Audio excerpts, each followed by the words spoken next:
Empezamos con los fármacos, entonces. En lo que respecta a hemostasia primaria, vamos a hablar primero únicamente de los antiagregantes plaquetarios. El primer grupo del que vamos a hablar van a ser los inhibidores de la ciclooxigenasa, y dentro de este grupo el único fármaco del que tenemos que hablar es el ácido acetilsalicílico o aspirina para los amigos. A partir de ahora, cada vez que digamos aspirina va a ser sinónimo de ácido acetilsalicílico. Esto es debido a que es el único de este grupo que presenta un efecto protector de eventos trombóticos real y conocido, comprobado, digamos, hasta ahí igual. Pero bueno, es tema para otro video eso. En fin, respecto a la farmacodinámica, al mecanismo de acción, cuando hablamos de los inhibidores de la ciclooxigenasa o también de antiinflamatorios no esteroideos, a modo de sinónimo, ¿no? Recordando el grupo... al grupo grande al que pertenecen. En todos los casos en los que se esté hablando, el ácido acetilsalicílico o la aspirina es la droga patrón del grupo. La gran diferencia es que debido a algunas atribuciones farmacodinámicas y farmacocinéticas, el único fármaco que tiene una acción antiagregante comprobada es la aspirina. Entonces, la razón por la que ocurre esta discrepancia se puede explicar fundamentalmente en la capacidad de inhibir de forma irreversible a la enzima ciclooxigenasa por parte del ácido acetilsalicílico, es decir, de la aspirina. Esto se logra a través de una reacción de acetilación. Al inhibir irreversiblemente a la COX, a la ciclooxigenasa presente en los trombocitos, es decir, en las plaquetas, anula toda capacidad de sintetizar tromboxano A2 a partir de ácido araquidónico. De este modo también inhibe a otras sustancias que utilicen la vía del tromboxano como el ADP o el colágeno, ¿sí? Al carecer de núcleo, las plaquetas no son capaces, digamos, mejor dicho, son inhibidas durante todo el tiempo que dure la vida de la plaqueta, ¿sí? Hasta que llegue la degradación de esa plaqueta. Con lo cual, consensuamos que tarda aproximadamente 7 a 10 días en haber un recambio funcional del pool de plaquetas circulantes, ¿sí? Basados en la vida media que tienen las plaquetas. Por este motivo, y porque no tienen núcleo principalmente, van a ser incapaces de reemplazar a esa enzima que está permanentemente dañada. Entonces ahí está la explicación de por qué serían antiagregantes. El ácido acetilsalicílico es también capaz de inhibir irreversiblemente a la COX que se encuentra en el endotelio vascular, pero si bien esto inhibiría la síntesis de prostaciclina y por ende se volvería más protrombótico, digamos, ¿no? ¿Qué es lo que pasa? Que el endotelio vascular sí tiene núcleo y ese núcleo es capaz de resintetizar más enzima que no va a estar inhibida porque acaba de ser sintetizada, ¿sí? Sin embargo, bueno, existe otra razón por la cual, digamos, se atribuye este efecto a la aspirina, que sería, digamos, también relacionada con aspectos farmacológicos, pero en este caso con algo farmacocinético, y que es debido a que el ácido acetilsalicílico entra primero en contacto con las plaquetas cuando es absorbido, y que cuando llega al endotelio general del organismo, en realidad ya está metabolizado y ya es ácido salicílico en lugar como es ácido acetilsalicílico. Cerca aproximadamente del 30% o más, ya se sabe que una vez que alcanza el endotelio fue metabolizado y por ende no tiene esa capacidad de inhibición irreversible que observamos cuando entra en contacto con las plaquetas. A mí, la verdad, no me gusta hablar de farmacocinética, no hay demasiado que recalcar sobre el ácido acetilsalicílico, pero sí, bueno, por supuesto, la parte de la farmacocinética que se mencionó recién, que ingresa al organismo como ácido acetilsalicílico y que se metaboliza por hidrólisis con una vida media de 15 minutos a ácido salicílico. Después, el ácido salicílico tiene más metabolismos propios, dentro de los cuales la conjugación con glicina, la conjugación con glucurónico son, digamos, las dos principales salidas que tiene, siendo la conjugación con glicina de una cinética saturable, por ende cinética de orden cero, con lo cual muchas veces puede quedar en la memoria colectiva, por decirlo de alguna manera, esa cosa de que es muy sencillo, entre comillas, intoxicarse con aspirina. En realidad no es que sea sencillo a dosis habituales, es sencillo cuando uno da una dosis supraterapéutica. En fin, en cuanto a los efectos adversos, cabe destacar que van a ser siempre mucho más atenuados cuando se usan dosis antiagregantes, porque son mucho más bajas que las dosis antiinflamatorias. Pero bueno, estos serán efectos gastrointestinales, ¿sí? Los más frecuentes. Hay que acordarse que los inhibidores de la ciclooxigenasa son capaces de disminuir la síntesis de prostaglandina E2 por parte de la mucosa gástrica. Por lo tanto, puede aparecer, debido a esta caída de los niveles de prostaglandina, con dosis siempre un poco más altas, es esto, ¿no? Pero gastritis erosivas, úlceras gastroduodenales, etc. Después, bueno, hay otro efecto adverso que sería el broncoespasmo o el asma sensible a aspirina, que en este caso se ve a veces también con dosis antiagregantes, en algunos pacientes que sean muy sensibles. Se daría más que nada por un volcado del ácido araquidónico sobre la vía de la lipooxigenasa y la producción de leucotrienos debido a la inhibición de la ciclooxigenasa. Luego tenemos uno que es bastante difícil de observar si uno hace clínica de adulto, porque es algo pediátrico fundamentalmente, que es el síndrome de Reye, que debido, cuando un paciente pediátrico está cursando una infección viral y se administra como antipirético alguno de estos fármacos, generalmente se ve con la aspirina, es un cuadro que aparece, que la realidad es que la etiología hoy en día es desconocida, pero se caracteriza por ser una encefalopatía inespecífica asociada a esteatosis e insuficiencia hepática y que tiene una progresión y mortalidad muy altas. Bueno, seguimos con el siguiente grupo, que son los inhibidores de la fosfodiesterasa 3. Recalco, es la fosfodiesterasa 3. Yo no sé qué apunte están leyendo, pero es la número 3, no la número 5. En este grupo veremos únicamente a un fármaco que es el dipiridamol. Inicialmente fue una droga utilizada para el tratamiento de la miocardiopatía isquémica por su efecto vasodilatador, pero bueno, posteriormente se fueron encontrando nuevas indicaciones, alejadas un poco del uso original que tenía y orientadas específicamente a inhibir la agregación plaquetaria. Hoy en día es un fármaco que está un poco más en desuso. En cuanto a la farmacodinamia, el concepto general es muy sencillo. Hay que entender inicialmente que el objetivo final de este grupo farmacológico es el aumento de las concentraciones intraplaquetarias de AMP cíclico.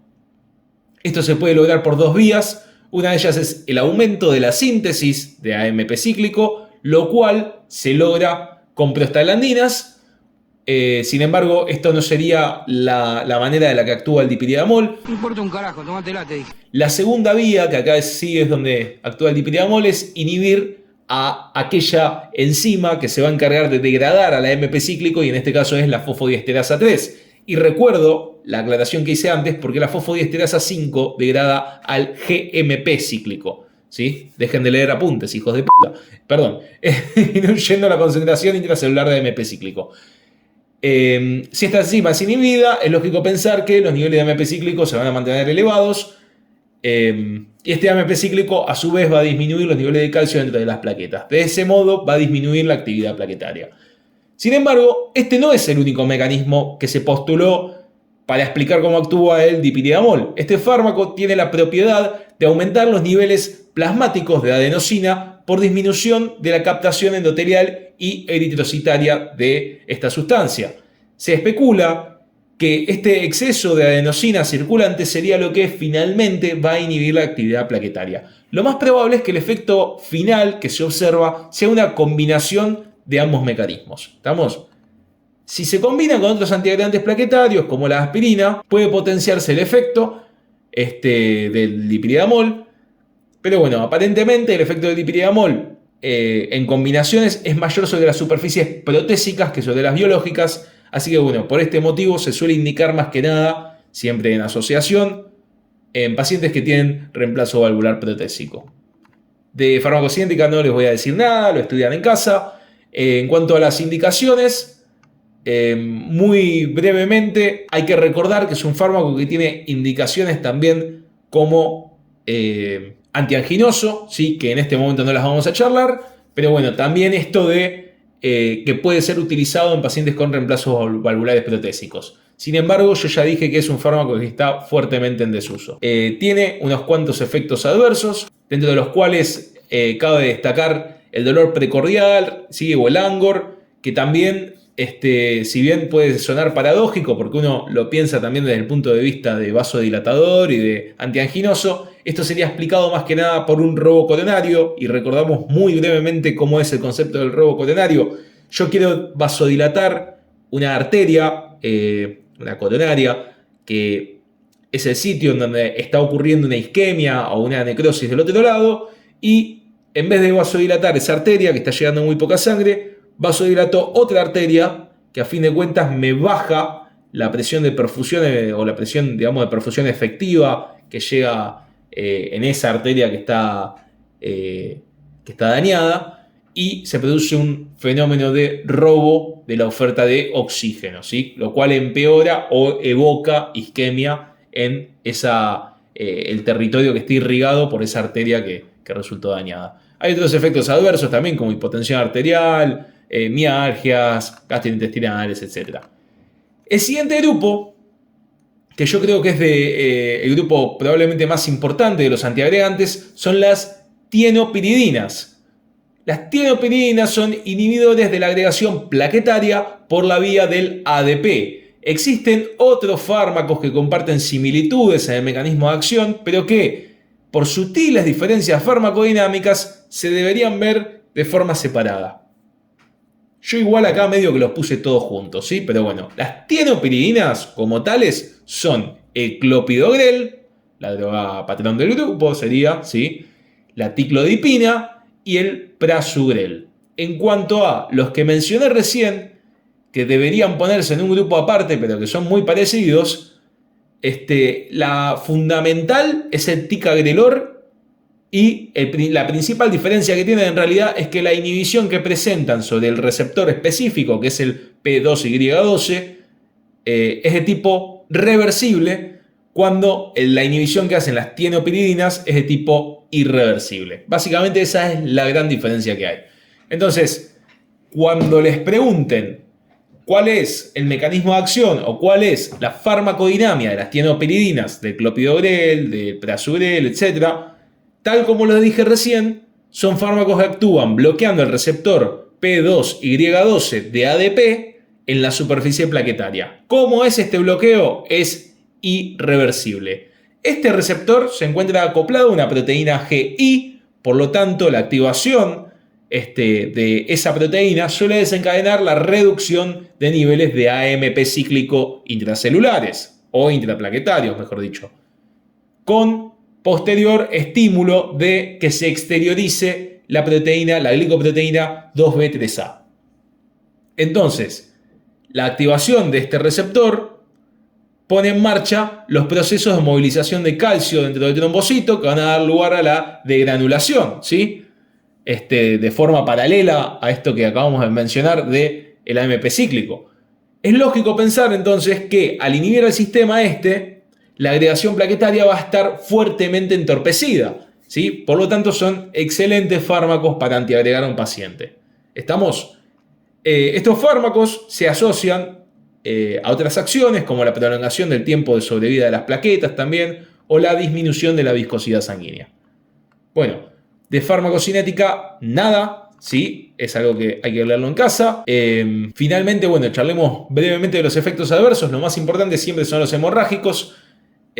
Obviamente van a aparecer efectos hemorrágicos, la mayoría de las veces no son efectos graves, ¿sí? Es frecuente observar algo de macrohematuria o algún otro sangrado como epistaxis, pero no son en general efectos adversos graves y la mayoría de las veces no son indicación obligatoria de suspensión de tratamiento.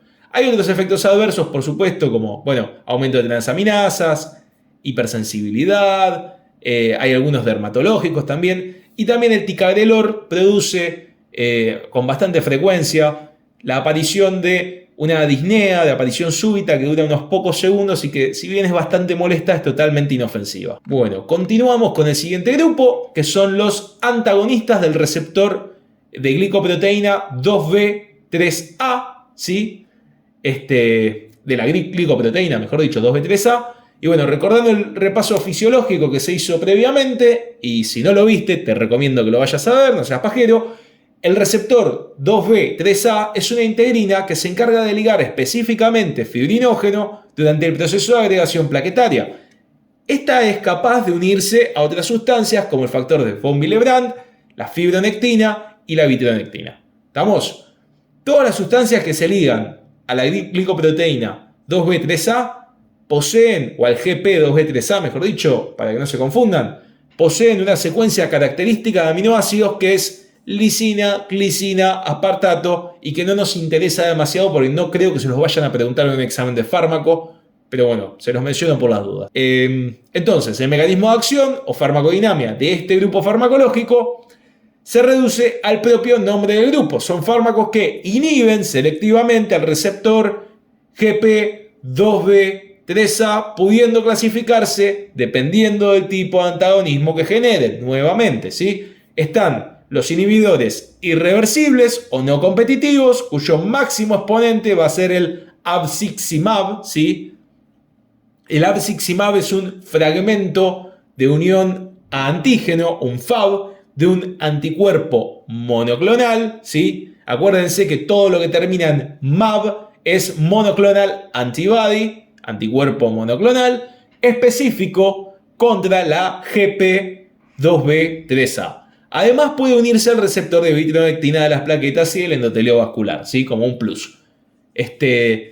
Por otro lado, existen fármacos pertenecientes a este grupo, como les dije antes, que son antagonistas reversibles o competitivos de esta integrina. Se pueden subdividir dependiendo de su clasificación química en compuestos sintéticos peptídicos, como el eptifibatide, y en sintéticos no peptídicos, como el tirofiban, el lamifiban, el semlofiban, ¿sí? Hay un tercer grupo también que yo creo que jamás lo han tomado esto, pero que también existen, que son los péptidos naturales, como el trigamin.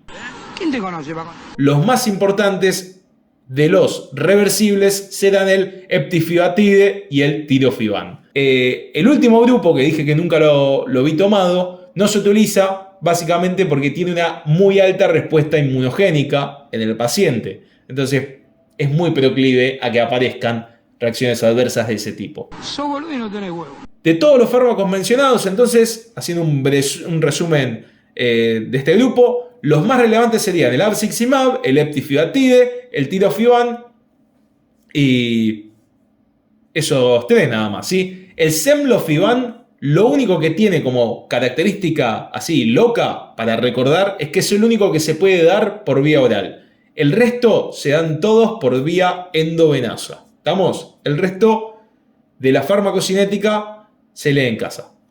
Entonces, para terminar, vamos con los efectos adversos. Los efectos adversos obviamente van a ser hemorrágicos, como en todos los grupos que vimos antes. Luego está la trombocitopenia, ¿sí? Que se puede observar tanto con abciximab y eptifibatide, y que es una citopenia muy transitoria. Pero bueno, se recomienda realizar un hemograma control dentro de las primeras zonas inicial la infusión endovenosa. Y después, obviamente, como son fármacos, como el abciximab es un fármaco que es un fragmento de anticuerpo, hay que tener cuidado porque uno de los efectos adversos que puede aparecer con relativa frecuencia es la anafilaxia. ¿Y cuánto es relativa frecuencia? Bueno, es cerca de un 5%, pero bueno, es bastante cuando uno piensa en términos de una población de hospital, ¿sí? Es bastante alto. Por último, respecto al control del efecto antiagregante, que siempre te lo pueden preguntar y te quedas pedaleando en el aire, bueno, la mayoría de los fármacos recién mencionados poseen el mismo tipo de control de sus efectos. ¿Cómo se llama este control? La prueba de sangría. Esta prueba se puede hacer a través de dos métodos, que sinceramente no creo que pregunten ninguno de los dos, pero bueno, se llama uno el método de Ivy y el otro es el método de Duke. Pero en cualquiera de los casos el fundamento teórico es el mismo. Básicamente se hace una lesión superficial en la piel y se limpia el área lesionada cada 30 segundos con un papel, ¿sí? Hasta observar que la hemorragia terminó. ¿Se entiende? En el caso de Ivy es un corte en el antebrazo o en el lóbulo de la oreja. Y en el caso de Duke se hace una punción, ¿sí? Es algo punzante, digamos, en el lóbulo de la oreja o en la yema de algún dedo. Y lo único que varía en realidad entre ambos métodos es básicamente que por el tipo de lesión que uno está haciendo debería tardar diferentes tiempos, ¿sí? Cuando yo hago un corte, es decir, cuando hago el método de Ivy, tardo entre 3 y 11 minutos, y cuando yo hago cuando yo pincho, digamos, cuando hago algo punzante, debería tardar entre 1 y 4 minutos en terminar de sangrar. ¿Estamos? Bueno, esto sería todo lo importante y algunas cosas no tan importantes, pero igual también están acá, respecto a antiagregantes plaquetarios. Todavía quedan varias cosas para cerrar, pero bueno, eso va a quedar para otros resúmenes. Hasta la próxima.